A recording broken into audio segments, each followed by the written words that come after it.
नमस्कार दोस्तों, आज हम आपके लिए लेके आए हैं MHI 10 का इम्पोर्टेंट क्वेश्चन आंसर्स। मैं अभी आपको इम्पोर्टेंट क्वेश्चंस बता देता हूँ।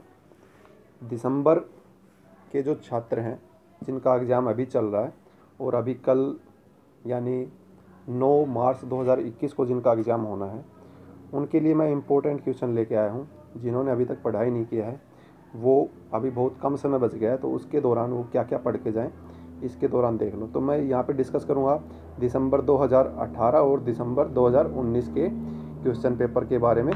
तो डिस्कस में सबसे पहले शुरू करते हैं दिसंबर 2018। दिसंबर 2018 में है नगरों के इतिहास लेखन। प्रारंभिक ऐतिहासिक काल में जो नगर थे उनके बारे में इतिहास लेखन के ऊपर विचार लिखने हैं और उसके ऊपर टिप्पणी लिखनी है। दूसरा क्वेश्चन था हड़प्पा में नगर नियोजन की प्रकृति। तो जो हड़प्पा का नगर नियोजन है ये दोनों बार आया है, 2019 में भी आया है और 2018 में भी आया है। तो इसको आप अच्छे से पढ़ के जाना।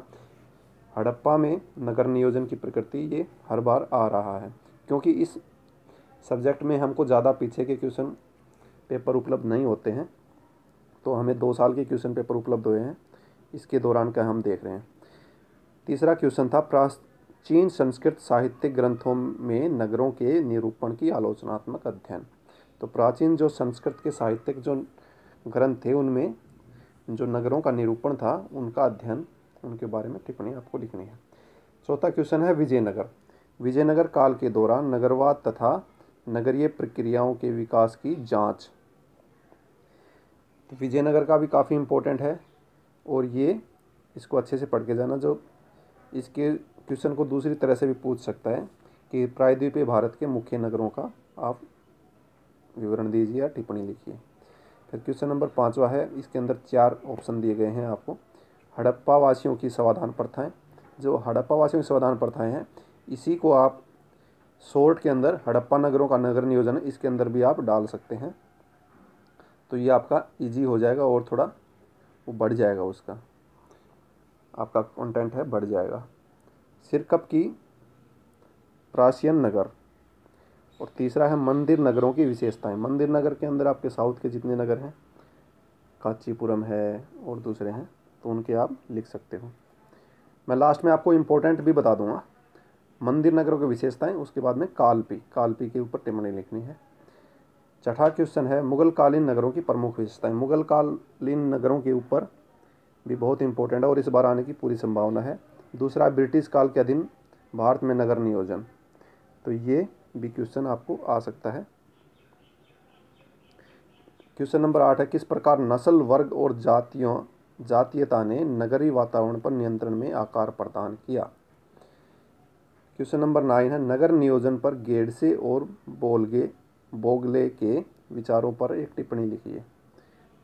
क्वेश्चन नंबर 10 में है तो वही नगरों के बारे में पूछा गया है। हैदराबाद है, मांडवी है, नगर कॉलोनियाँ हैं, नगरीय आधुनिकता के स्थान के रूप में प्रेसिडेंट नगर है।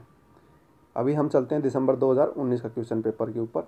तो इसमें आप स्क्रीनशॉट ले लीजिए और पढ़ लेना एक बार। मैं जल्दी जल्दी दोहरा देता हूँ। नगरवाद पर विभिन्न विचारधाराओं की विवेचना, तो ये चैप्टर 1 और 2 में ही आपका बन जाता है। दूसरा हड़प्पा नगरों में नगर नियोजन और अभिन्यास, तो ये इम्पोर्टेंट क्वेश्चन है, इसको आप पढ़ के जाओगे हड़प्पा कालीन का। ये चैप्टर नंबर 6 में आपको मिलेगा और चैप्टर नंबर 8 में नगरीय समाज मिल जाता है हड़प्पा का। प्रारंभिक ऐतिहासिक तमिलकम में नगरीकरण के उद्भव की प्रक्रियाओं की प्रकृति की चर्चा। क्वेश्चन नंबर 3 है पुरातत्व और साहित्यिक ग्रंथ किस प्रकार प्रारंभिक मध्यकाल के नगरीय पैटर्न के निर्माण में सहायता करते थे। और क्वेश्चन नंबर 5 था शहरीकरण में लौह की भूमिका। तो लौह युगीन सभ्यता के बारे में आपको लिखना है इसमें। प्रारंभिक ऐतिहासिक नगर, दक्कन का नगरीकरण और जौनपुर। कोई एक शहर दे देते हैं, ये छोटे क्वेश्चन में कोई एक ना एक शहर दे ही देते हैं। अभी देखिए क्वेश्चन नंबर 5 में और क्वेश्चन नंबर 10 में। क्वेश्चन नंबर 10 में भी इसने 3 शहरों के बारे में पूछ रखा है, लखनऊ, मुर्शिदाबाद और कोलकाता। और क्वेश्चन नंबर 5 में एक के बारे में जौनपुर। तो 5 शहरों के बारे में टिप्पणी लिखने के लिए आ रखा है। तो इसमें से आपको जो छोटे छोटे शहरों के हैं उनकी टिप्पणियाँ पढ़ के जाना है उनको और उनके बारे में लिख के आना है। और क्वेश्चन नंबर 6 में भी देखो, बीजापुर और गोलकुंडा के किलों के नगरों के विकास का विश्लेषण कीजिए। तो हर जगह के नगरों के बारे में इसने पूछ रखा है। क्वेश्चन नंबर 7 में 17वीं और 18वीं सदियों में सूरत के नगर विकास की जांच कीजिए। सूरत के नगरीय सामाजिक व्यवस्था का पैटर्न क्या था। तो 17वीं और 18वीं शताब्दी से आप समझ सकते हो कि जब अंग्रेज़ों का शुरू में यहाँ पे आगमन हुआ था, उस दौरान के नगरों के बारे में पूछा है।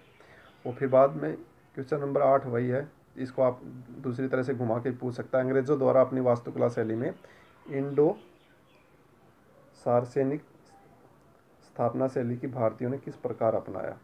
ये अंग्रेज़ों की जो वास्तुकला थी, शैली थी, उसको भारतीयों ने कैसे अपनाया। या फिर जैसे 2018 के क्वेश्चन ने पूछा था ब्रिटिश काल के भारतीय नगर, तो वो दोनों ही मिला जुला के वही क्वेश्चन बनता है। उसको आप ब्रिटिश काल के ऊपर एक क्वेश्चन आना, मैं अभी आगे आपको इंपॉर्टेंट क्वेश्चन बता दूंगा। अभी क्वेश्चन नंबर 9 पढ़ लेते हैं एक बार। उस प्रक्रिया का विवरण कीजिए जिसके कारण बम्बई के द्वीप को एक एकीकृत शहर केंद्र के रूप में रूपांतरित हुए। तो ये आपके 2018 और 2019 के क्वेश्चन थे। क्वेश्चन नंबर 10 में आपको पहले ही बता चुका हूँ। लखनऊ, मुर्शिदाबाद और कोलकाता 3 सिटियों के बारे में, और रेलवे कॉलोनियाँ, तो ये इसके बारे में आपको लिखना था। अभी मैं आपको 5 या 6 इंपॉर्टेंट क्वेश्चन बताऊंगा जिसमें से पूरी संभावना है कि आपके उसमें आ जाएंगे। तो ये देखिए दोस्तों, नंबर 1 पे आपको पढ़ के जाना नगरों का इतिहास लेखन। नगरों का इतिहास लेखन आपको चैप्टर नंबर 1 और चैप्टर नंबर 2 इसमें से मिल जाएगा। नगरीकरण क्या है ये आपको मिलेगा चैप्टर नंबर 1 में। फिर आपको पढ़ के जाना हड़प्पा के बारे में। हड़प्पा के नगर नियोजन के बारे में 2018 और 2019 दोनों बार क्वेश्चन आया है दिसंबर में। तो संभावना पूरी है कि इस बार भी चैप्टर नंबर 6 में से ये क्वेश्चन आएगा। फिर उसके बाद है विजयनगर। विजयनगर दोस्तों आपको मिलेगा चैप्टर नंबर 20 में। चैप्टर नंबर 20 में आपको विजयनगर मिलेगा, इसको पढ़ के जाना। और अगला इम्पोर्टेंट क्वेश्चन है मुगलकालीन नगर नियोजन। मुगलकालीन नगर नियोजन आपको चैप्टर नंबर 22 में मिल जाएगा, इसको आप पढ़ के जाना। और फिर किसी शहर के बारे में भी इम्पोर्टेंट शहर मैं बता देता हूँ, लखनऊ, हैदराबाद, कोलकाता और बम्बई, इनमें से किसी भी शहर के बारे में आ सकता है या इसमें से ज़्यादा भी आ जाए। तो आप देखो 200 नंबर का क्वेश्चन आपसे पूछा जाएगा जिसमें से आपको 100 नंबर का क्वेश्चन करना है। और उसमें से भी मैंने आपको इतने इंपॉर्टेंट क्वेश्चन इसमें से बता दिए हैं। इसमें से आप पढ़ के जाओगे तो कम से कम आपके 70 या 60-70 नंबर के क्वेश्चन आपके इसमें से आ जाएंगे। तो अभी ज़्यादा सिलेबस नहीं है, तो दोस्तों आपके पास टाइम भी बहुत कम है। तो best of luck for exam. धन्यवाद।